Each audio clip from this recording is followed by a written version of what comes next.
ମୁଁ ସରକାରୀ ଉଚ୍ଚ ବିଦ୍ୟାଳୟ ବୈରାଗୀ ହଲୁଆ ଅଷ୍ଟମ ଶ୍ରେଣୀର ଛାତ୍ରୀ। ନାମ ଅନୁଷ୍କା ମେରକା। ବିକଶିତ ଭାରତ ବିଲ୍ଡୁଥନ୍ 2025ରେ ସବୁଜ ଶକ୍ତିର ଉପଯୋଗିତା ବିଷୟକୁ ନେଇ ଏକ ପ୍ରକଳ୍ପ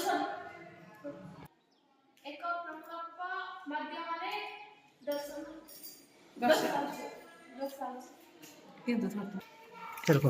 ଆମ ଦଳର ସଦସ୍ୟମାନଙ୍କ ନାମ ଅଙ୍କିତା ତାରିଣୀ, ସଲମାନ ତାରିଣୀ, ରାଘବ ତାରିଣୀ।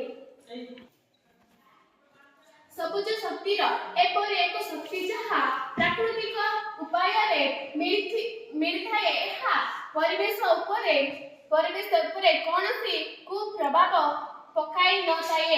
ଏହା ନବୀକରଣ ଯୋଗ୍ୟ ଶକ୍ତି ଏକ ରୂପ ଯାହା ସୌର, ପବନ, ଜଳ, ବିଦ୍ୟୁତ୍, ବାୟୁମାସ ଭଳି ଶକ୍ତି ମାରି ସାମିଲ ହୋଇଥାଏ। ସବୁଜ ଶକ୍ତି କୋଇଲା ଉପରେ ନିର୍ଭର କରିବା କମ୍ କରି ଏକ ସ୍ଥାୟୀ ଶକ୍ତି ପ୍ରଦାନ କରିଥାଏ। ଶକ୍ତି ପାଇଁ ଆମ କୋଇଲା ଉପରେ ନିର୍ଭର କରିବା ଫଳରେ ଜଙ୍ଗଲ ନଷ୍ଟ ହେବା ସହିତ ମୃତ୍ତିକା କ୍ଷୟ ମଧ୍ୟ ଘଟୁଛି ଏବଂ ଜଙ୍ଗଲରେ ବାସ କରୁଥିବା ଜୀବଜନ୍ତୁମାନେ ନିଜର ବାସଗୃହ ହରାଇ ଧୀରେ ଧୀରେ ଲୋପ ପାଇବାକୁ ବସିଛନ୍ତି।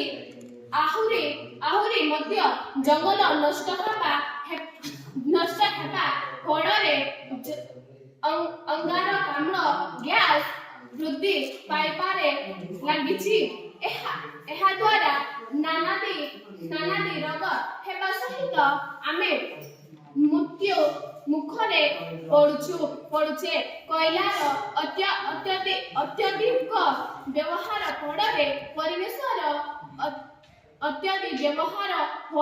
ପରିବେଶର ତାପମାତ୍ରା ବୃଦ୍ଧି ପାଇବା ସହିତ ପ୍ରଦୂଷଣ ବଢ଼ିବାରେ ଲାଗୁଛି।